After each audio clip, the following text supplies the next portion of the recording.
سورہ یاسین بہت اہم سورت ہے. اس میں اللہ تعالیٰ نے واقعات بھی بیان کیے، اپنی قدرت کی باتیں بھی بیان کی، اور موت کے بعد دوبارہ زندگی پر جو اعتراضات ہوتے ہیں اس کو بھی اللہ نے بیان کی. قرآن الحم سے لے کے والناس تک ایک ہی بات سمجھاتا ہے، ہم آزاد نہیں ہیں، ہم کسی کے غلام ہیں. اچھا، اس دعوے میں جو سب سے بڑی رکاوٹ بنتی ہے نا، جو چیز اس بات کو سمجھنے میں، وہ یہ بنتی ہے کہ اگر کامیابی اس کا نام ہے کہ اللہ کی غلامی اختیار کی جائے، تو پھر وہ لوگ جو کافر ہیں، وہ غیر مسلم ہیں، وہ جو مانتے ہی نہیں اللہ کو، ان کی اتنی ترقی کیوں ہے؟ دیکھنے میں کامیاب کون لگتا ہے؟ وہ لوگ لگتے ہیں. قرآن ان مضامین کو بار بار دہراتا رہتا ہے. سورہ یاسین میں بھی اللہ نے دہرایا ہے کہ اس ظاہری ترقی سے، اس ظاہری چمک دھمک سے، اس ظاہری تعیش اور عیش پرستی سے دھوکہ مت کھاؤ. یہ دنیا امتحان گاہ ہے، ایگزامینیشن ہال ہے. ایگزامینیشن ہال میں رزلٹ اناؤنس نہیں ہوتا. رزلٹ کی اناؤنسمنٹ کے لیے اللہ نے آخرت کا دن رکھا ہے. آخرت قائم ہوگی تو اس کے لیے اللہ نے عقلی دلائل بھی دی. عقلی کا مطلب وہ دلائل جو کھوپڑی میں آتے ہیں، اور نقلی دلائل کہتے ہیں جو نقل، یعنی جو واقعات ہیں کہ کیسے کیسے پیغمبروں نے قوموں پہ محنت کی ہے، لیکن ان قوموں نے کیسی نالائقیاں ان کے سامنے کی اور کیسا ان کا برا انجام ہوا. تو ہم یہاں سے شروع کرتے ہیں. اللہ نے فرمایا وَاضْرِبْ لَهُمْ مَثَلًا أَصْحَابَ الْقَرْيَةِ، اے نبی آپ ان کو ایک بستی والوں کا واقعہ سنائیں. یہ حضرت عیسیٰ علیہ السلام کے دور کے قریب کی کوئی بستی ہے. اِذْ جَاءَهَا الْمُرْسَلُونَ، ان بستی والوں کے پاس پیغمبر آئے. اللہ نے 2 پیغمبروں کو بھیجا، قوم نے انکار کیا. فَعَزَّزْنَا بِثَالِثٍ، دونوں کو اللہ نے طاقت دی تیسرے کے ذریعے بھی.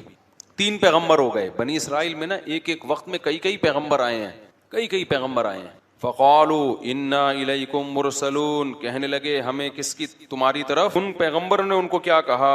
وہ جواب میں کہنے لگے مَا أَنْتُمْ إِلَّا بَشَرٌ مِثْلُنَا، تم تو ہماری طرح کے انسان ہو. میں بار بار کہتا ہوں، جتنے بھی اہل اللہ گزرے ہیں، جتنے بھی پیغمبر گزرے ہیں، جو سچی مچی کے اللہ والے تھے نا، سب کو یہی طعنے دیے گئے کہ آپ ہماری طرح کے انسان. آپ کھاتے ہیں، آپ نارمل لائف گزارتے ہیں، آپ سوتے ہیں، صبح اٹھتے ہیں اور پراٹھے کھا رہے ہیں، ٹھیک ہے نا. انڈوں پہ مرغی کو بٹھا کیوں رہے ہیں آپ؟ سوئمنگ کیوں کر رہے ہیں؟ تو بار بار بزرگی کا یہ تصور کہ وہ عجیب سی مخلوق بن کے انسان گھومنا شروع کر دے، پتہ ہی نہیں چلے یہ مریخ سے آیا ہے یا اسی زمین کی پیداوار ہے. ایسے پیر و مرشد میں نے دیکھے ہیں، اللہ کی پناہ، جس جگہ بیٹھے ہیں کئی سالوں سے وہیں بیٹھے ہوئے ہیں. پولیس آ کے اٹھاتی ہے، تھوڑا سا ہل لو. اب ان کے وقار کے خلاف ہے چلنا. ایسے بیٹھے ہوئے ہیں بزرگ بن کے، شاید مر چکے ہوں، انتقال ہو گیا ہو، ویسے بیٹھے ہوئے ہوں. زمین کھانا شروع کر دیتی ہے، چپک گئے اندر، پولیس بھی نہیں اٹھا سکتی ان کو. تو بزرگ کا یہ مطلب ہرگز نہیں ہے. بزرگ کسے کہتے ہیں؟ الا ان اولیاء اللہ لا خوف علیہم ولا هم يحزنون الذین آمنوا وكانوا يتقون. عقیدہ صحیح کر لو اپنا اور کبیرہ گناہوں سے توبہ کر لو، بزرگ بن گئے، اور کچھ کرنے کی ضرورت نہیں ہے. باقی سارے جیسے نارمل رہتے ہیں، کاروبار کرتا ہے آدمی، صبح جاتا ہے دفتر سے، گھر آ کے بیوی سے پٹتا نہیں ہے. یعنی گھر آتا ہے، تھوڑا بہت بیگم سے اونچ نیچ بھی ہو جاتی ہے، کبھی محلے والوں سے، کبھی کرائے نہیں دے رہا مالک مکان وہ کرایہ دار، تو کبھی اس سے اونچی آواز سے بات ہو گئی. تو یہ جو نارمل ہوتے ہیں نا، یہی بزرگ ہوتے ہیں. کوئی الگ سے کوئی بزرگ مخلوق، بزرگ کو کبھی کبھی غصہ بھی آتا ہے، جب اس کے ساتھ کوئی بدتمیزی کرے گا تو اس کو چپیڑ بھی دیتا ہے کبھی کبھار وہ بیٹھ کے. ایسا بزرگ نہیں ہوتا کہ اتنے پولائٹ اخلاق کہ ان کے ساتھ جو مرضی کر لو ان کو غصہ نہیں آئے گا. یوٹیوب پہ ویڈیوز آ جاتی ہیں نا، کوئی چیخ رہا ہے، ابے یہ دیکھو اخلاق پہ بیانات کرتے ہیں، ابھی کیا کر رہے ہیں، یہ چیخ رہے ہیں. بھائی غلط ہو رہا ہے تو چیخے گا نہیں تو کیا کرے گا وہ؟ ایسا تصور بنا لیا ہے نا کہ بالکل یہ بلٹ پروف قسم کا بزرگ ہے، جس پہ کسی کا اثر ہی نہیں ہوتا. بلٹ پروف ہوتی ہے نا گاڑیاں، بم کا اثر نہیں، تو ان پہ کسی کی زبان کا اثر ہی نہیں ہوگا، ان کو کبھی بھی غصہ نہیں آئے گا. ایسا بالکل بھی نہیں ہے. ہمارے جب نبی صلی اللہ علیہ وسلم کو بھی جب بہت زیادہ کوئی غلط بات ہوتی تھی، آپ کو غصہ بھی آتا تھا. ہاں، بار بار غصہ آنا ہر وقت ایسے جیسے توے پہ بیٹھا ہوا ہے، یہ ٹھیک نہیں. اچھا بھائی، تو انہوں نے کہا آپ تو ہماری طرح کے انسان ہیں. قالوا ربنا يعلم انا الیکم لمرسلون قالوا انا تطیرنا بکم. جب بھی پیغمبروں نے جا کے دعوت دی ہے نا، تو ہوا یہ کہ خوشحال قوموں میں پیغمبر گئے تو اللہ کی طرف سے ان قوموں پہ آزمائشیں آنا شروع ہوئیں، قحط سالی شروع ہو گئی کہ شاید اب یہ توجہ کریں اللہ کی طرف. ان کے مالوں کا نقصان ہونا شروع, تو انہوں نے یہ نقصان بھی پیغمبروں کے کھاتے میں ڈال دیا. معاذ اللہ تمہاری نحوست ہے, معاذ اللہ, تم جب سے آئے ہو تو یہ معاملات ہو رہے. جیسے بہو جب نئی گھر میں آتی ہے اور اتفاق سے مالی اسباب کم ہو جائیں تو ساس کس پہ ڈال دیتی ہے؟ بہو کی نحوست. حالانکہ عین ممکن ہے بہو کے ساتھ ظلم کی نحوست ہو. کیا خیال ہے؟ ظلم ہو رہا ہو, اس کی وجہ سے اللہ نے مال میں برکت ختم. تو کسی کی وجہ سے کوئی نحوست نہیں ہوتی, حدیث میں صاف ہے, لا طیرہ, کوئی نحوست نہیں ہے. نحوست صرف بدعمالیوں کی ہوتی ہے, اس کے علاوہ کسی چیز کی نحوست اسلام میں نہیں ہے. کوئی کالی بلی گزر گئی, کوئی کتا آ گیا, کوئی یہ ہو گیا, یہ کوئی نحوست وحوست نہیں ہوتی. نحوستیں ہوتی ہیں تو کس چیز کی؟ بولو نا, بدعملی کی. بہو آنے سے اگر ظلم رزق گیا ہے تو اس کا مطلب اس کے ساتھ کوئی زیادتی ہو رہی ہے بہو کے ساتھ. ساس کے جاتے ہی ایک دم رزق کے دروازے کھل گئے تو ساس پہ نہ ڈالو کہ اس کی وجہ سے نہیں کھل رہے تھے, یہ گئی ہے تو کھل گئے دروازے. نہ نہ نہ بھائی, کوئی نیکی آپ نے کرنا شروع کر دی ہوگی, سمجھتے ہو, تو نہ ساس پہ ڈالو نہ بہو پہ ڈالو. یہ آج کل بہت ہو رہا ہے کہ اس کے آتے ہی یہ ہو گیا. بھائی وہ ویسے ہی ہو گیا تھا, اتفاق سے وہ اسی ٹائم پہ آ گئی. اب مجھے ایک بات بتاؤ, میں کسی کے گھر جاؤں, میں ایک جگہ کسی کے, زیادہ نہیں بتا, بہت لمبا بات ہو جائے, ہم کسی کے گھر گئے اور اتفاق سے وہاں کسی کو, اللہ نہ کرے, اللہ نے کہا کرنٹ لگ گیا. بولے یار مفتی صاحب جب آئے تھے تو کرنٹ لگا ہے, اس سے پہلے آج تک ہمارے گھر میں کسی کو کرنٹ نہیں لگا. یہ بلی ڈالنی تھی کہ الیکٹرک والوں پر, کہ الیکٹرک والوں پر ڈالنی تھی, الیکٹریشین جو گھر میں تاریں صحیح جوڑ کے نہیں کیا اس پہ ڈالنی تھی, ماں باپ جنہوں نے بچوں کی کیئر نہیں کی ان پہ ڈالنی تھی. ڈال کس پہ دی؟ یہ مفتی صاحب آئے تھے اسی دن کرنٹ لگا ہے. او بھائی یہ اتفاق ہوتے ہیں, اس میں کسی پہ آپ بلی نہیں ڈال سکتے, حرام ہے, گناہ کبیرہ ہے, بدگمانی ہے, جائز نہیں ہے. چلو آگے. تو وہ کہنے لگے کہ آپ کی بدشگونی ہے, جب سے آپ لوگ آئے ہیں نا یہ کبھی قحط ہو رہا ہے, کبھی مال میں نقصان. حالانکہ اللہ ان کو متوجہ کر رہا ہے کہ ان کی بات مانو, لیکن انہوں نے کس پہ ڈال دی ہے؟ پیغمبروں پہ. ان کی وجہ سے ایسا ہو رہا ہے. تو کہنے لگے, پیغمبر نے فرمایا تمہاری نحوست تمہارے ساتھ ہے, یہ تمہاری بدعمالیوں کی نحوست ہے. وجاء من اقصى المدینة رجل یسعى, قوم کو وہ تینوں پیغمبر سمجھا رہے ہیں, قوم کی سمجھ میں نہیں آ رہا. یہ کون سا علاقہ تھا؟ تاریخ خاموش ہے. بہت سے حضرات نے کہا انطاکیہ نہیں ہے ترکی کا, جہاں بھی زلزلہ آیا ہوا ہے, اس جگہ کا واقعہ ہے. اور ایک قبر بھی تھی وہاں پہ, میں جب چند سال پہلے گیا تھا تو وہ اس شخص کی قبر بتائی جاتی ہے, من اقصى المدینة رجل یسعى. قرآن کہتا ہے شہر کے کنارے سے ایک شخص دوڑتا ہوا آیا. تو وہ جو دوڑتا ہوا شخص آیا نا, اس کی قبر بھی وہاں پر ہے. اب حقیقت ہے یا نہیں ہے, لیکن مشہور ہے کہ یہ اسی کی قبر ہے. مگر زلزلے میں وہ سب مٹی ہو گئے, وہ ساری تاریخی چیزیں ختم ہو گئی ہیں زلزلہ بھی جو انطاکیہ میں آیا. تو قرآن کہتا ہے کہ شہر کے کنارے سے ایک شخص دوڑتا ہوا آیا. قال یا قوم اتبعوا المرسلین, کہنے لگا اے میری قوم یہ پیغمبر ہیں, ان کو فالو کرو, ان کا انکار مت کرو. کیسا جذبہ تھا اس میں. اس کو جب یقین ہو گیا نا یہ پیغمبر ہیں, تو قرآن کہہ رہے ہیں وہ چلتا ہوا نہیں آیا بلکہ دوڑتا ہوا. جو مبلغ ہے نا اس میں یہ جذبہ ہونا چاہیے کہ میں جلد سے جلد اپنی قوم کو جہنم کے عذاب سے بچا لوں, اس میں تاخیر نہ کروں. اس کا یہ جذبہ تھا. جو اسرائیلی روایات ہیں ان میں ہے, جس کے بارے میں حدیث میں آتا ہے کہ نہ ان کا انکار کرو نہ اقرار کرو, اور بیان کرنے میں کوئی حرج بھی نہیں ہے, نبی نے خود اجازت دی. تو تورات اور انجیل میں بھی ہے نا اس طرح کے واقعات. تو حبیب نجار اس کا نام ہے. نجار کہتے ہیں بڑھئی کو, بڑھئی کا کام کیا کرتا تھا, جس کو کیا کہتے ہیں اب آج کل انگلش میں کیا کہتے ہیں, کارپینٹر. کارپینٹر تھا, نام اس کا حبیب تھا. تو وہ دوڑتا ہوا آیا اور کہنے لگا اے میری قوم پیغمبروں کی اتباع کرو, اتبعوا من لا يسألكم اجرا وهم مهتدون. دیکھو ان کے اندر دو ایسی چیزیں ہیں جس سے پتہ چلتا ہے کہ یہ واقعی پیغمبر ہیں. نمبر ایک, ان کی باتیں بالکل ٹھیک ہیں, یہ توحید کی دعوت دے رہے ہیں, زنا سے بچنے کی دعوت دے رہے ہیں, شراب سے بچنے کی دعوت دے رہے ہیں.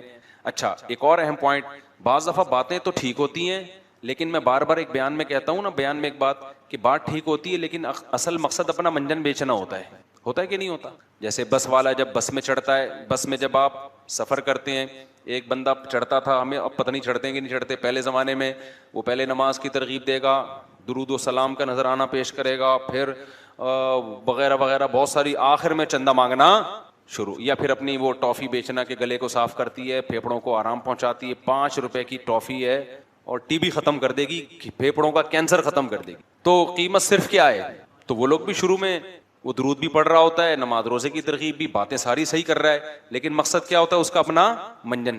تو بعض دفعہ مذہب کا لیبل لگایا جاتا ہے, باتیں ساری صحیح ہوتی ہیں, لیکن پیچھے کیا ہوتا ہے آپ کا مفاد, ریاست چاہیے یا پیسہ چاہیے ہوتا ہے. تو کتنا عقل مند تھا وہ شخص جو بڑھئی کا کام کرتا تھا، لیکن اس نے کہا ہے میری قوم یہ دو صفات ان میں ایسی ہیں جن سے صاف پتہ چلتا ہے کہ یہ سچے لوگ ہیں، یہ جھوٹے نہیں ہیں۔ نمبر ایک، یہ تم سے کوئی اجر کا مطالبہ نہیں کر رہے، اس دعوت میں ان کا دنیا کا کوئی فائدہ نہیں ہے بلکہ پوری قوم کی مخالفت۔ اس سے پہلے قرآن میں ہے کہ انہوں نے کہا کہ ہم آپ کو پتھروں سے مار کے ہلاک کر دیں گے، یہ دھمکیاں مل رہی تھی ان پیغمبروں کو، رجم کریں گے۔ سمجھ رہے ہو کہ نہیں سمجھ رہے؟ یعنی ایسے ہی قتل نہیں کریں گے، زمین میں گاڑ کے پتھروں سے مار کے ہلاک کر دیں گے اگر دعوت سے پیچھے نہیں ہٹے، اور وہ پھر بھی اپنی دعوت سے پیچھے نہیں ہٹے۔ تو اس شخص نے کہا کہ دیکھو اتنی بڑی موت کی دھمکی، اور وہ دھمکی پر غالب بھی ہے کہ یہ عمل کریں گے کیونکہ قوم زیادہ ہے، یہ کتنے ہیں؟ یہ تو تھوڑے سے ہیں۔ اتنی بڑی دھمکی، نہ ان کا پیسوں کا مفاد، نہ ان کو عہدہ چاہیے، نہ ریاست چاہیے، اور وہم مہتدون، اور بات بھی ان کی کیا ہے؟ درست ہے، خود بھی پھر اس پر خود بھی عمل کر رہے ہیں۔ تو ایسے لوگوں کی اتباع کیوں نہیں کرتے؟ سمجھ میں آ رہی ہے کہ نہیں آ رہی ہے؟ آج کے حالات میں ان آیتوں کو اپنے اوپر منطبق کریں۔ علماء آپ سے کیا کہتے ہیں بھائی کہ نماز پڑھو اور ہمیں 50 روپے دیا کرو ہر نماز کے؟ کیا ہو گیا میرے بھائی؟ 50 روپے دیا کرو۔ علماء یہ کہتے ہیں کہ روزہ رکھو اور ہر مولوی کو ایک روزے کے 100 روپے۔ کوئی فائدہ ہے آپ کے روزہ رکھنے سے مولوی صاحب کو یا علماء کو کوئی فائدہ ہے؟ تبلیغ والے کہتے ہیں سہ روزے کے لیے نکلو، تو کیا مطلب؟ جب نکلو گے تو گوشت سستا ہو جائے گا تبلیغ والوں کا، یہ ٹماٹر سستے ہو جائیں گے اس سے؟ کوئی اپنا کوئی کچھ، وہ کہتے ہیں اپنا پیسہ لگاؤ، ہم بھی اپنا پیسہ لگا کے ہی آئے ہیں آپ کے گھر میں دعوت دینے کے لیے۔ تو بھائی علماء کا کوئی فائدہ نہیں ہے، آپ شراب چھوڑ دو، آپ زنا چھوڑ دو، عورتیں پردہ کر لیں، آپ رمضان کے روزے رکھ لو، آپ حج فرض ہو جائے تو حج کر لو، آپ داڑھی رکھ لو، علماء کا اس میں کوئی فائدہ نہیں ہے، تو پھر کیوں فالو نہ کیا جائے؟ تو اس شخص نے آگے کہا وَمَا لِيَ لَا أَعْبُدُ الَّذِي فَطَرَنِي، مجھے کیا ہو گیا کہ میں اس خدا کی عبادت نہ کروں جس نے مجھے پیدا کیا۔ یہ پیغمبر اپنی عبادت پہ تھوڑی ہمیں لے کر آ رہے ہیں، ایک ایک لفظ جو ہے نا سمجھنے کا ہے اس سورہ یاسین کا۔ یہ پیغمبر ہمیں اپنا غلام نہیں بنا رہے، ہمیں اپنی عبادت پہ نہیں لا رہے، یہ نہیں کہہ رہے کہ ہمارے ہاتھ چوما کرو، ہمیں سجدہ کیا کرو، نا نا نا نا نا۔ یہ انٹروڈکشن کس کا کروا رہے ہیں؟ اللہ کا، جس نے پیدا کیا، کہہ رہے ہیں اس کی عبادت کرو۔ عیسائیت جو تباہ ہوئی ہے نا، اس میں ایک بڑا مسئلہ کیا ہوا؟ جب کوئی جرم کرتا، پادری نے کہا میرے ہاتھ پہ آ کے توبہ کرو گے اور جرمانہ بھرو گے تو گناہ معاف ہوگا، ورنہ نہیں۔ حالانکہ عیسیٰ ابن مریم کی یہ تعلیمات نہیں تھی، عیسیٰ ابن مریم کی وہی تعلیمات تھی جو قرآن میں ہے، وَمَن يَعْمَلْ سُوءًا أَوْ يَظْلِمْ نَفْسَهُ ثُمَّ يَسْتَغْفِرِ اللَّهَ، گناہ کر کے خدا کو نہ، بھائی آپ نماز کے بعد مجھ سے ملیے گا، وہ جو بیٹھے ہوئے ہیں نا، ٹھیک ہے؟ تو گناہ کر کے اللہ نے کیا فرمایا؟ گناہ جو کرتا ہے ناراض کس کو کیا ہے؟ اللہ کو۔ تو مولوی کے ہاتھ پہ توبہ استغفار کرنے کی ضرورت نہیں ہے، گناہ کر کے ناراض کس کو کیا؟ اللہ کو۔ تو کس کے پاس جائے گا؟ اللہ کے پاس۔ تبھی ہم لوگوں سے منع کرتے ہیں بھائی اپنے گناہ آ کے ہمارے سامنے بیان نہ کیا کرو۔ ہاں علماء نے ایک بات لکھی ہے، کوئی گناہ اگر چھوٹ نہیں رہا نا، عادت پڑ گئی ہے، تو عادت چھڑوانے کے لیے کسی سے اصلاح لینی پڑتی ہے انسان۔ جیسے شراب کی عادت پڑ گئی تو آپ ڈاکٹر کو بتاتے ہو نا جی عادت پڑ گئی ہے، تو ڈاکٹر گائیڈ کرے گا بھئی یہ ہے، یہ آلٹرنیٹ ہے، ایسے کرو۔ تو ایسے ہی کسی گناہ کی عادت پڑ جائے تو کسی عالم کو اس غرض سے بتانا کہ حضرت مجبور ہو گیا ہوں، چھوٹ نہیں رہا، آپ کوئی ایسا طریقہ بتا دیں جس سے یہ گناہ چھوٹ جائے، یہ جائز عمل ہے، اس کا اس سے کوئی تعلق نہیں۔ لیکن علماء نے کہا ہے کہ وہ بھی جب بتایا جائے، جب پہلی دفعہ میں نہ بتایا جائے، پہلی دفعہ میں کوشش کرو خود ہی چھوڑ دو، اگر 2-3 دفعہ ہو گیا ہے پھر بتاؤ لازمی، کسی سے ہدایت لو، کیونکہ اس کا مطلب آپ سے نہیں چھوٹ رہا وہ گناہ۔ تو اب آپ کو کسی مرشد سے، کسی شیخ سے، کسی مینٹور سے آپ کو پوچھنا پڑے گا کہ بھئی یہ عادت پڑ چکی ہے تو مجھے کوئی ایسا طریقہ بتائیں جس سے میری یہ عادت چھوٹ جائے۔ جیسے ہوا ہے اور بہت سارے لوگوں کے گناہ چھوٹے ہیں جنہوں نے اہل اللہ سے تعلق قائم کیا، لیکن اصل کیا ہے؟ وَمَن يَعْمَلْ سُوءًا، قرآن کہہ رہے جو بھی گناہ کرے گا، ثُمَّ يَسْتَغْفِرِ اللَّهَ، پھر اللہ سے توبہ استغفار کرے، اے اللہ معاف کر دے، میں نے تجھے ناراض کیا، یجد اللہ غفور الرحیم، وہ اللہ کو غفور بھی پائے گا اور رحیم بھی۔ اس کے لیے کسی مذہبی رہنما کے پاس جانے کی ضرورت نہیں ہے، یہ بندہ اور اللہ کا بیچ میں کوئی واسطہ نہیں ہے، اللہ اور بندے کا معاملہ ہے۔ تو یہ تعلیم حضرت عیسیٰ کی بھی تھی، لیکن انہوں نے مذہبی رہنماؤں کو ایسا باپ بنا دیا نا کہ جی ان کے سامنے آ کے بھائی یہ کیا لگتا ہے کہ اس کے سامنے کیوں بتائیں؟ نافرمانی پادری کی تھوڑی ہوئی ہے، کس کی ہوئی ہے؟ خدا کی ہوئی ہے تو آپ جانو، خدا جانے، خدا کو بتاؤ جا کے. تو یہ قرآن کی تعلیمات. تو اس نوجوان نے کیا کہا؟ وَمَا لِيَ لَا أَعْبُدُ الَّذِي، ارے مجھے کیا ہو گیا، انداز دیکھو تبلیغ کا، مجھے کیا ہو گیا، لا اعبد الذی فطرنی، جس نے مجھے پیدا کیا، سب سے قریب ہے میرے، سب سے بڑا میرا محسن. ہم خود تھوڑی پیدا ہو گئے ہیں، اپنی قوم کو سمجھا رہا ہے کہ اے میری قوم، ہم آٹومیٹیکلی خود بخود پیدا نہیں ہو گئے، کوئی تو ہے نا جس نے بنایا ہے. جس نے ہمیں بنایا ہے یہ ہمیں اس کے قریب کر رہے ہیں، اس کی عبادت پہ لگا رہے ہیں. وَإِلَيْهِ تُرْجَعُونَ، اور ہم نے لوٹ کے بھی ادھر ہی جانا ہے. اینڈ ہمارا کیا ہوگا؟ یا تو اس دنیا میں ہمیشہ کے لیے آئے ہوتے، کبھی مرنا ہی نہ ہوتا، پھر جو مرضی کرتے. جانا بھی اینڈ میں کدھر ہے؟ خدا کو منہ دکھانا ہے. تو بچ کے جا کہاں سکتے ہیں؟ تو کتنی معقول بات کر رہے ہیں یہ پیغمبر. اس میں کون سی ایسی بات ہے جس کو غلط کہا جائے؟ دیکھو اس قوم کی کھوپڑی میں یہ باتیں نہیں آ رہی تھیں، آپ لوگ کی کھوپڑی میں تو آ رہی ہیں نا. کیا خیال ہے؟ تو پھر کر لو نا عمل میرے بھائی، برائی چھوڑ دو، توبہ کر لو اللہ سے. سارے لڑکیوں کے نمبر اپنے موبائل سے بلاک کر دو. وہ نہیں کریں گے، وہ نہیں کرے گا بھائی. تو ایسا دین اللہ کو کیا کرنا ہے بھائی، جب تم اپنی ساری خواہشات افطاری میں آ کے بیٹھ جاتے ہو پکوڑے کھانے کے لیے. تو پورے دین کو فالو کرنا پڑے گا. تو نکال دو اپنے موبائل سے، بلاک کر دو سب. صرف نکاح کا راستہ ہے آپ کے لیے، نکاح کے علاوہ کوئی اور راستہ اللہ نے حلال نہیں کیا، اس کا عذاب ہے، حساب دینا پڑے گا. یہ بھنگی اور چماروں کا کام ہے گرل فرینڈ رکھنا. جو پیغمبر اور پیغمبروں کے طریقے کو فالو کرتے ہیں وہ بھنگیوں اور چماروں والے کام نہیں رکھتے. گدھے گھوڑوں کا کام ہے فزیکل ریلیشن. انسان پیغمبروں کا جو راستہ ہے وہ انسانوں کا راستہ ہے، وہ صرف فزیکل ریلیشن نہیں ہے، وہ اصل میں ریلیشن ہے جس کے بعد بہت سارے حقوق ایک دوسرے کے متبادل ہو جاتے ہیں. سمجھتے ہو کہ نہیں سمجھتے؟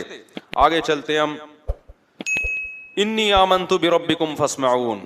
تو اس شخص نے کہا کہ اے میری قوم، میں اس خدا پر شروع میں اس نے اپنے ایمان کو ظاہر نہیں کیا، اپنے ایمان کو چھپا کے نا اپنی قوم کو دعوت دی کہ بھئی ایسے کو ہم کیوں نہ مانیں. اس کے بعد جب قوم نے نہیں مانا تو اس نے صاف اعلان کر دیا انی آمنت بربکم، دیکھو میں تمہارے رب پر ایمان لے آیا. اپنا رب نہیں کہہ رہا. کیا مطلب؟ تم بھی لے کر آؤ نا، وہ صرف میرا تھوڑی ہے، وہ تمہارا بھی ہے. فاسمعون، لہذا تم سن لو. قوم نے قتل کر دیا اس کو. ایسے موقع پہ کسی غیر مسلم کے لیے ایمان چھپانا جائز ہے جب اسے قتل کا خطرہ ہو.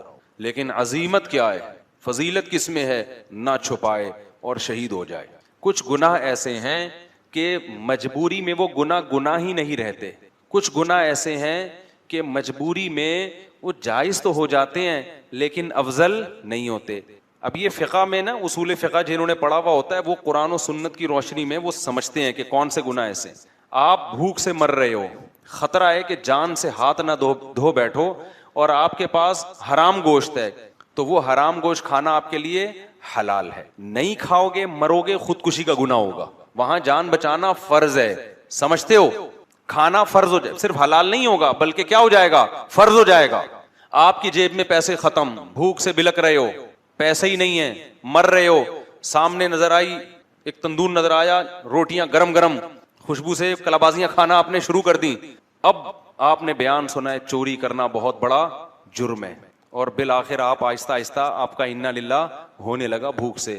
تو وہاں آپ پہ چوری کرنا فرض ہو جائے گا. ڈکیتیاں نہ کرنا شروع کر دیں کہ کل سے بے روزگاری میں بندوقیں لے کے اتنی چوری کہ جس سے موت سے بچ جائے. تو یہ صرف جائز نہیں ہو جائے گا چوری کرنا، بلکہ یہاں چوری کرنا آپ پر واجب ہو جائے گا. شریعت کہے گی بھائی تو جان بچا، اگر تیرے پاس پیسے نہیں ہے کسی طرح جا تندور پہ کسی طرح لڑ کے روٹی لے کے کھا لے، جان بچ جائے گی. پھر کیا ہوگا جب بچ جائے گی؟ پھر کوشش کر اب اس کے پیسے کیسے ادا کرنے میں. معاف نہیں ہوں گے وہ پیسے. اس کو بول دے بھائی میں مر رہا تھا، میں نے کھا لیا، جو اکھاڑنا ہے اکھاڑ لے، ٹھیک ہے نا. باقی یہ کہ معاف کر دے تو اچھا ہے، نہیں تو پھر میں مزدوری کروں گا، جب پیسے ویسے ہوں گے تو میں نے ڈائری میں نوٹ کر لیا یا میں نے دماغ میں نوٹ کر لیا کہ اتنے پیسے میں نے تجھے دینے، وہ پیسے اس کے اوپر واجب ہو جائیں گے. لیکن ایسے موقع پہ چوری کرنا کیا ہو جائے گا؟ فرض. لیکن رمضان کا روزہ اگر کوئی آپ سے کہتا ہے توڑ دو، بندوق رکھ دی، تو علماء نے فقہا بیان کرتے ہیں کہ توڑنا جائز تو ہے، لیکن اگر نہیں توڑو گے، ڈٹ جاؤ گے تو شہادت کا ثواب ملے. سمجھتے ہو گے نہیں سمجھتے؟ اب یہ مسائل میں باریک فرق ہے، اسی کے لیے علم حاصل کیا جاتا ہے. جن کے پاس نالج نہیں ہوتی، پراپر وے میں علم حاصل نہیں کیا، وہ سب مسائل کو آپس میں کیا کر دیتے ہیں؟ گڑبڑ. اسی طرح یاد رکھو کہ اگر کسی نے آپ کو گن پوائنٹ پہ بولا کہ کافر بن جاؤ، کلمہ کفر زبان سے بولو، بولو میں ہندو ہوں، بولو میں عیسائی ہوں، اسلام چھوڑ دو، تو جان بچانے کے لیے اسلام چھوڑنا ایسے موقع پہ اوپر سے، دل سے نہیں، صرف زبان سے کلمہ کفر کہنا کیا ہو جائے گا؟ جائز. ایسے موقع پہ گناہ نہیں ملے گا. لیکن آپ اگر ڈٹ گئے نہیں بھائی میں لا الہ الا اللہ کا قائل ہوں، میں اپنے آپ کو ہندو کسی قیمت پہ نہیں کہوں گا، میں عیسائی نہیں کہوں گا، میں توحید پرست مسلمان ہوں، جو اکھاڑنے اکھاڑ لے، اور اس نے مار دیا تو خودکشی کا گناہ نہیں ہوگا، بلکہ کیا ہوگا؟ بہت بڑی شہادت. اس کو کہتے ہیں عزیمت. عزیمت یہی ہے کہ ڈٹ جائے. تو اسی طرح کوئی ہندو مسلمان ہوتا ہے، عیسائی مسلمان ہوتا ہے، اس کو خطرہ ہے بہت زیادہ ماریں گے، قتل کر دیں گے، تو اس کے لیے جائز ہے کہ زبان سے اقرار نہ کرے، دل میں مسلمان ہو جائے. اللہ بخشیں گے قیامت کے دن، اس کو ایمان والوں میں شامل کریں گے. لیکن اگر وہ ڈر جاتا ہے کہ نہیں بھائی مجھے مار دو، میں شہادت کے لیے تیار ہوں، تو یہ بہت بڑی شہادت ہے، اس میں بہت بڑا اجر ملے گا، جیسے کہ اس کو ملا. یہ ڈٹ گیا. ڈٹنے سے فائدہ ہوتا ہے کہ موٹیویشن بہت ملتی ہے سامنے والے کو، یار اتنا مضبوط تو کچھ ہوگا نا، اس میں جان ہوگی اس مذہب میں، تبھی تو ڈٹ گیا ہے. تو وہ جو نجار تھا نا وہ بھی ڈٹ گیا. جب قوم پیغمبروں کو دھمکیاں دے رہی تھی ہم پتھروں سے مار کے ہلاک کریں گے، تو اس کو تو زیادہ دھمکیاں دیں گے، تو ہماری قوم کا آدمی ہے بھائی، تو ادھر کیسے چلا گیا؟ تو اس نے کہا انی آمنت بربکم فاسمعون، میں رب پہ ایمان لے آیا ہوں. جیسے حضرت عمر ڈٹ گئے تھے نا نبی کے دور میں، جب مکہ میں لوگ مسلمان ہو رہے تھے تو چھپ کے مسلمان ہوتے تھے، کیونکہ بہت زیادہ خطرات تھے، بہت ظلم ہوتا تھا جو مسلمان ہو جاتے. حضرت عمر جب مسلمان ہوئے نا تو مسجد حرام میں جا کے اعلان کر دیا کہ میں کیا ہو گیا ہوں؟ مسلمان ہو گیا ہوں، ایسی کی تیسی، جو اکھاڑنا ہے آ کے اکھاڑ. بلکہ بولا کہ جس کو اپنی بیوی کو بیوہ کروانا ہے تشریف لا سکتا ہے وہ، یعنی الٹا ان کو دھمکیاں دینا شروع کر دی. جس کو اپنے بچے یتیم کروانے کا شوق ہے مارکیٹ میں آ جائے، میں ہو گیا ہوں مسلمان، آ جائے، ٹھیک ہے نا. اور جس کو شوق ہے کہ بیوی بیوہ ہو جائے تو وہ بھی مجھے آ کے روک سکتا ہے. ہم یہی نماز پڑھے گا. تو یہ طاقت تھی، تبھی تو نبی نے دعا مانگی تھی، اے اللہ ابو جہل کے ذریعے اسلام کو طاقت دے، یا عمر بن خطاب کے ذریعے. اللہ کو عمر بن خطاب پسند تھے تو اللہ نے کس کے ذریعے طاقت دے دی؟ عمر بن خطاب. اور ایسی پھر حکومت قائم کی ہے 22 لاکھ مربع میل پر. حضرت عمر کے دور میں کوئی سیاسی اختلاف بھی نہیں ہوا ہے، خاندانی حکومت ہوئی ہے. کس کے دور میں؟ عمر کے دور میں. کوئی سر اٹھا کے اور حضرت عمر کس قدر اللہ کا خوف تھا. دیکھو بیماری میں جب شہادت کا وقت تھا نا، اس وقت ایک نوجوان عیادت کے لیے آیا، اس کا ازار ٹخنوں سے نیچے تھا، جانے لگا تو حضرت عمر نے اس وقت بلایا، بولا اس ازار کو کیا کرو؟ اوپر کرو. اس وقت بھی نہیں علی المنکر چھوڑا نہیں ہے کہ جو موقع ملا تبلیغ کا وہ کر دو. تو یہ لوگ تھے جو اللہ کی رضا میں فنا ہو چکے تھے. چلو ہم آگے چلتے ہیں. تو اس نے کہا بھائی انی آمنت بربکم فاسمعون، میں ایمان لے آیا. آگے قرآن کی بلاغت ہے. قیل ادخل الجنہ، اللہ کہتے ہیں ہم نے کہا داخل ہو جا جنت. حالانکہ قرآن کو یوں بیان کرنا چاہیے تھا کہ وہ ایمان لے آیا، لوگوں نے پکڑا، اس کو دھمکیاں دیں، اس نے کہا نہیں میں اپنے دین پہ قائم رہوں گا. لوگوں نے قتل کر دیا، جب قتل کر دیا تو اس کو قبر میں رکھا گیا. پھر جب قبر میں رکھا گیا تو حساب و کتاب ہوا، پھر حساب و کتاب میں پاس ہو گیا. جب پاس ہو گیا تو اللہ نے کہا چل اس قبر کو ہم تیرے لیے کیا بنا دیتے ہیں؟ جنت، اور جنت میں داخل ہو جا. سمجھ میں آ رہی ہے بات؟ قرآن سارے واقعات کو بیچ میں کیا کرتا ہے؟ حذف کر دیے قرآن نے سارے واقعات. کیوں؟ جب اس نے کہا نا آمنت بربکم فاسمعون، اے لوگوں میں ایمان لے آیا، قرآن کہتا ہے جنت میں داخل. کیا مطلب؟ فوراً شہید کر دیا گیا، اور ادھر آنکھ بند ہوئی ہے، ادھر جنت کے دروازے اس کے لیے کھل گئے. اس سے پتا چلا کہ ادھر اور ادھر میں زیادہ ڈسٹینس نیک لوگوں کے لیے زیادہ ڈسٹینس نہیں ہے. اب سوال پیدا ہوتا ہے بھائی حساب تو ہوتا ہے نا. دیکھو یہاں جنت سے مراد وہ جنت نہیں ہے جو آخرت میں ملے گی، کیونکہ آخرت تو ابھی قائم ہی نہیں ہوئی نا. بھائی کیا ہو گیا، پاگل بیٹھا ہوں گے سمجھ میں آ رہی ہے بات؟ وہ جنت نہیں ہے، کیونکہ قیلا کا مطلب اس سے کہہ دیا گیا کہ جنت میں داخل ہو جا، حالانکہ ابھی داخل ہوا نہیں ہے. اور آگے اس کے جو الفاظ تھے وہ بھی قرآن بیان کر رہا ہے کہ جیسے ہی اس کو حکم ہوا جنت میں داخل ہو جا، اس نے کیا کہا؟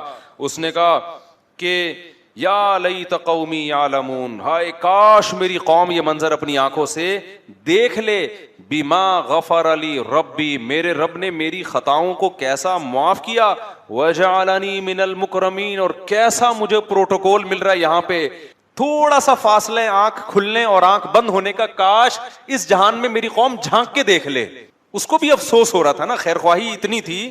دیکھو قوم نے قتل بھی کر دیا نا، تو بھی یہ نہیں کہہ رہا قتل ہونے کے بعد اللہ کرے یہ بھی مریں، بلکہ کہہ رہا ان بے وقوفوں کو کتنی بڑی خیر سے محروم ہو رہے ہیں. ان کو نہیں پتا کہ انہوں نے مجھے قتل کر کے کیسے خوبصورت جنت میں داخلے کا ذریعہ بن گیا. اور یہ کاش آنکھ بند ہو اور یہ دیکھ لیں گے تو ایسا کبھی بھی نہیں کریں گے. لیکن اللہ اپنے اصولوں پہ کتنا مضبوط ہے, اللہ اس سے پردے نہیں اٹھاتا. اللہ کہتے ہیں آنکھ بند ہوئی تو پھر نہیں ہوگا. آنکھ جب تک کھلی ہوئی ہے نا اس وقت تک توبہ کا دروازہ کھلا ہوا ہے. آنکھ بند ہوئی یا بند ہونے کے قریب ہو گئی, آدھی کھلی ہوئی آدھی بند ہے, تب بھی توبہ کا دروازہ کیا ہے. کیونکہ جب مرنے لگتا ہے نا انسان تو آدھا برزخ میں ہوتا ہے, آدھا کہاں ہوتا ہے, اس دنیا میں ہوتا ہے. دیکھو جب ہم سوتے ہیں ایک کیفیت ہوتی ہے پورا عالم خواب میں ہوتے ہیں, ایک وہ کیفیت ہوتی ہے اس میں ہمیں اس دنیا کا کچھ بھی پتا نہیں ہوتا. خراٹے لے کے سو رہے ہوتے ہیں نا, اس میں اگر کوئی خاتون کا شوہر دوسری شادی بھی کر لے ان کو نہیں پتا چلتا. اس میں سانس آ گئی آپ سے ملنے کے لیے, آپ کو بالکل بھی ہوش, بالکل ٹینشن ہی نہیں لیتے, آپ خراٹے لے کے سو رہے ہیں, سانس آ جائیں سالے آ جائیں بیٹھ کے آپ کی غیبتیں شروع کر دیں, آپ عالم خواب میں ہوتے ہو, اس دنیا میں نہیں. ایک یہ ہوتا ہے کہ پورے اس دنیا میں ہوتے ہو, پورے جاگ رہے ہوتے, کوئی غنودگی نہیں, کوئی دائیں بائیں گر نہیں رہے, وہاں کا کچھ نہیں پتا ہوتا عالم خواب کا, ایسا ہی ہے نا. لیکن ایک بیچ کی کیفیت ہوتی ہے, ابھی سونے کے قریب جا رہا ہے, کچھ یہاں سے بھی کنیکشن ہے اور کچھ خواب سے بھی ہوتا ہے نا. بیچ کی حالت میں پتہ ہی نہیں چل رہا ہوتا کم بخت جاگ رہا ہے کہ سو رہا ہے, آدھی آدھی باتیں ادھر کی کر رہا ہوتا ہے. یہ بیچ کی کیفیت ہے. بالکل موت کے وقت بھی یہی بیچ کی ایک کیفیت آتی ہے, تھوڑی دیر کے لیے میت پر. جب ہم دنیا سے جاتے ہیں نا ایک کیفیت ہوتی ہے پورے یہاں پر ہوتے ہیں اس جہان میں, وہاں سے ابھی کنیکشن بحال بولو نہیں. ایسی کنڈیشن میں توبہ قبول ہوگی. اللہ مہلت دیتا ہے, اب توبہ کر لے, اے اللہ جو کچھ ہوا معاف کر دے, اگر مجھے زندگی ملی آئندہ میں ان گناہوں کے قریب نہیں جاؤں گا, معاف کرے گا اللہ. لیکن بدبخت لوگ توبہ کرتے نہیں ہیں. کیوں؟ اللہ کے وعدوں پہ ان کو یقین ہی نہیں. کتنے کافر ہیں مرتے ہوئے ان سے کہا گیا اب تو مسلمان ہو جاؤ, انہوں نے کہا نہیں بھائی. نبی کے چچا تھے نا, ان سے کہا گیا کہ اب اسلام قبول کر لیں, انہوں نے کہا نہیں. لوگ بولیں گے کہ بھئی یہ موت کے ڈر سے باپ دادا کے دین کو قبول کر چھوڑ رہا ہے. ایک کیفیت ہوتی ہے جب آپ پورے اس جہاں میں چلے جائیں, اس وقت بھی توبہ قبول نہیں ہوتی. ایک بیچ کی کیفیت ہوتی کہ آدھے یہاں ہیں اور آدھے عالم برزخ کے حالات نظر آنا شروع, اس وقت بھی توبہ قبول نہیں ہوتی. اس کو کہتے ہیں غرغرے کی کیفیت. حدیث میں آتا ہے ان اللہ یقبل توبۃ عبدہ ما لم یغرغر, اللہ اس وقت تک بندے کی توبہ قبول کرتا ہے جب تک وہ غرغرے کی کیفیت میں نہیں ہوتا. فرعون جب ڈوبنے لگا نا غرغرے کی کیفیت میں آیا ہے, پھر توبہ قبول نہیں ہوئی ہے. تو اب یہ قرآن نے بیچ کا حصہ کیوں حذف کر دیا؟ یہ بتانے کے لیے کہ ادھر اس کی روح نکلی ہے اور ادھر اللہ نے اس کو برزخ کی جو جنت ہے, اصل جنت تو آخرت میں ہے لیکن قبر ہی کو اور جو عالم برزخ ہے اسی کو اللہ تعالیٰ عزت کی جگہ بنا دیتے ہیں. اس آیت سے عذاب قبر اور ثواب قبر بھی ثابت ہوتا ہے. بہت سے لوگ کہتے ہیں موت کے بعد کچھ بھی نہیں ہے, وہ تو آخرت میں ہی ہوگا. نا نا نا نا نا, نیک لوگوں کا اکرام موت کے فوراً بعد شروع ہو جاتا ہے. اور ایسا معلوم ہوتا ہے کہ اس کی کو جو اللہ نے عزت دی وہ قبر میں جانے سے پہلے دی ہے, ورنہ تو قبر میں فرشتے آتے ہیں نا سوال پوچھتے ہیں, تو اس کو اللہ نے, یا ہو سکتا ہے یہ ہر شہید کے ساتھ ہو, احادیث سے پتہ چلتا ہے کہ ہر شہید کے ساتھ ایسا ہوتا ہے کہ قبر میں جانے کا انتظار نہیں کیا جاتا اس کے لیے. ادھر شہید کے خون کا قطرہ زمین پہ گرا, ادھر اس کی روح نکلی اور ادھر اس کا اعزاز و اکرام شروع ہو جاتا ہے. اور عام نیک لوگوں کے بارے میں بھی ہے کہ ٹھیک ہے حساب و کتاب تو قبر میں ہوگا, لیکن اللہ کو چونکہ پتا ہے کہ یہ نیک بندہ ہے, تو جو موت کے وقت فرشتے آتے ہیں نا اس کی روح قبض کرنے کے لیے, وہ فرشتے ہی بڑے مبارک فرشتے ہوتے ہیں. اور اس وقت انسان کو اندازہ ہو جاتا ہے کہ میرا ٹھکانہ جنت ہے یا جہنم. سورہ واقعہ میں بھی اللہ نے اس مضمون کو بیان کیا, سورہ نازعات میں بھی. جو روح قبض کرنے کے لیے فرشتے آتے ہیں نا, اگر وہ اکرام والے فرشتے ہیں تو سمجھ جاؤ کہ کہاں جا رہا ہے یہ اچھا ٹھکانہ. اور اگر وہ فرشتے ہی ایک جلاد بن کے آئے ہیں, ان کی شکلیں خوفناک ہیں, تو یہ خود اس کی علامت ہوتی ہے کہ اس کا ٹھکانہ اچھا نہیں ہے. تو قرآن کہتا ہے قال یا لیت قومی یعلمون, وہ شخص کہنے لگا ہائے کاش میری قوم کو پتہ چل جائے. ادھر توجہ رکھیں, ہائے کاش میری قوم کو پتہ چل جائے. بما غفر لی ربی وجعلنی من المکرمین, کہ میرے رب نے میری خطاؤں کو بھی معاف کر دیا اور مجھے کیسا عزت دار لوگوں میں شامل. کیا مطلب؟ یہاں آ کے ایک پورا ایک لوگ ہیں, روحیں ہیں جو سب مکرمین میں ہیں, جتنے اچھے لوگ اللہ نے مجھے بھی انہی میں کر دیا ہے. تو وہ ترس کھا رہا ہے, اور قوم کیا سمجھ رہی ہے, ہم نے کیا کر دیا, بندہ مار دیا آپ نے مار کے اس پر ظلم نہیں کیا. کس پہ ظلم کیا ہے؟ اپنی جان پہ ظلم کیا ہے آپ نے. تو قرآن کہتا ہے وما انزلنا على قومه من بعده من جند من السماء وما كنا منزلين. جب اس کو شہید کیا نا قوم نے, تو اللہ کہتے ہیں ہم نے اس قوم پر تباہ کرنے کے لیے آسمان سے کوئی بڑے بڑے لشکر نہیں بھیجے, نہ ہمارا لشکروں کو بھیجنے کا ارادہ تھا. ان کانت الا صیحۃ واحدہ, فرشتے نے ایک زوردار چیخ ماری ہے. فاذا هم خامدون, اچانک وہ بجھ گئے. بجھتا کون ہے؟ انسان بجھتا ہے یا آگ بجھتی ہے؟ بولو. آگ. انسان تو نہیں بجھتے. ان کے لیے تو یہ لفظ ہونا چاہیے تھا کہ سارے مر گئے, لیکن اللہ کیا کہہ رہے ہیں؟ اچانک سارے بجھ گئے. یہ بلاغت ہے. آگ پہلے بڑے شعلے مار رہی ہوتی ہے, ایسا لگتا ہے کہ تباہ کر دے گی سب کو. پانی ڈالو تو ایسی غائب ہوتی ہے جیسے اس کا نام و نشان تھا ہی نہیں. تو یہ بڑی طاقتور قوم تھے, بڑی باتیں کرتے تھے, ہم یہ ہیں, ہمارا یہ بزنس, ہماری یہ ترقی, ہماری یہ بلڈنگیں, ہمارے یہ جائیدادیں, ہمارا یہ کلچر, اور بڑی بڑی باتیں کی. اور اللہ نے ایک آواز دی ہے ایسے جیسے آگ کے اوپر آپ نے کیا کر دیا؟ پانی, اور سارے غائب ہو گئے, سارے مر گئے, سب طاقت اور قوت کیا ہو گئی؟ ختم. بھائی اوپر جو ہے نا بچے بہت زیادہ شور مچا رہے ہیں. جن جن خواتین کے بچے ہیں وہ اپنے بچوں کو کنٹرول کریں. بہت زیادہ چھوٹے بچوں کو تو مسجد میں لے کے ہی نہ آئیں. بہت زیادہ تراویح میں بہت شور شرابے کی آوازیں آ رہی ہوتی ہیں, تو کنٹرول کریں ان کو. اگر ہمارے گھر کے بچے ہیں تو بھی ان کو کان پکڑ کے گھر بھیج دیں.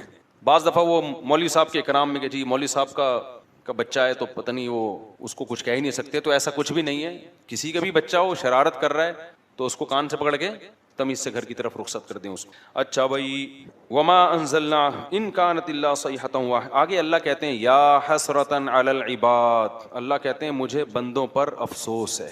یعنی اللہ کو بھی عذاب دے کے خوشی نہیں ہوئی ہے, اچھا نہیں لگا کہ میں نے سب کو مار دیا. اللہ کہتے ہیں مجھے کیا ہے؟ افسوس ہے بندوں پر.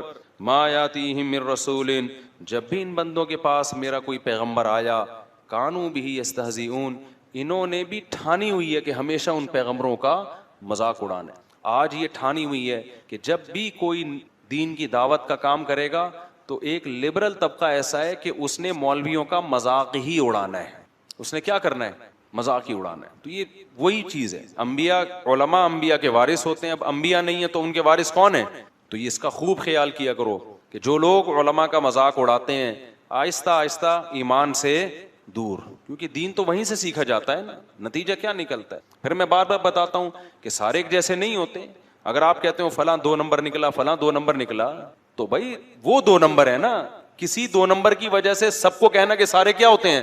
جیسے جھوٹے نبی بھی تو آئے ہیں نا, آپ کو دلائل سے پتا چل گیا یہ جھوٹا نبی ہے, یہ جھوٹ بول رہا ہے. معاذ اللہ آپ نے سارے پیغمبروں کو برا بلا کہنا شروع کر دیا کہ جس نے بھی نبوت کا دعویٰ کیا سب کیا ہے معاذ اللہ نقل کفر 2 نمبر ہیں. تو یہ تو خدا کے غضب کو دعوت دو گے نا. آپ یہی بولو گے بھائی یہ کیا ہے, یہ 2 نمبر ہے, یہ جھوٹا نبی ہے. تو اسی طرح کوئی جتنے بھی علماء دنیا میں پائے جاتے ہیں, کہیں آپ نے 2 نمبر مولوی دیکھ لیے تو اب یہ کہنا کہ مولوی کیا ہوتے ہیں 2 نمبر, یہ بڑا خطرناک جملہ ہے, بڑا خطرناک جملہ ہے. تو کیونکہ علماء انبیاء کے وارث ہوتے ہیں. آگے اللہ تعالیٰ فرماتے ہیں وآیۃ لہم الارض المیتہ, اللہ فرماتے ہیں کہ پیغمبروں کو ہم جب بھیجتے ہیں تم پیغمبروں کا مذاق اڑاتے ہو, حالانکہ ہمیں اپنی توحید, اپنی قدرت, اپنے وجود کو ثابت کرنے کے لیے پیغمبر کو بھیجنے کی ضرورت نہیں ہے. اسی زمین میں اتنی نشانیاں ہیں جنہیں دیکھ کے تمہیں خدا کے وجود پر یقین آ جانا چاہیے. وہ 1-2 آیتیں پڑھ کے بس بیان ختم کرتا ہوں. وہ کہتے ہیں, اللہ تعالیٰ کہتے ہیں اس زمین کو دیکھو, یہ مردہ پڑی ہوتی ہے, کوئی کھیتی نہیں ہے اس میں, گوبر مٹی پانی, یہی ہوتا ہے نا. اس وقت سائنسدان کیوں نہیں بولتے اس میں خربوزے اگیں گے, اس میں تربوز اگیں گے, اس میں, وہ تو اپنی آنکھوں سے دیکھ رہے ہیں تو کہہ رہے ہیں نا. اب تو دیکھ لیا نا کہ بھئی آم کے بیج سے کیا پیدا ہوتا ہے, آم. دیکھا نہ ہوتا نا پھر سائنسدانوں کے حوالے یہ چیزیں کرتے, کہتے بھائی یہ کچھ بھی نہیں ہوگا, کچھ بھی نہیں ہوگا. لیکن اللہ کہتے ہیں احییناہا, ہم اس زمین کو زندہ کر دیتے ہیں.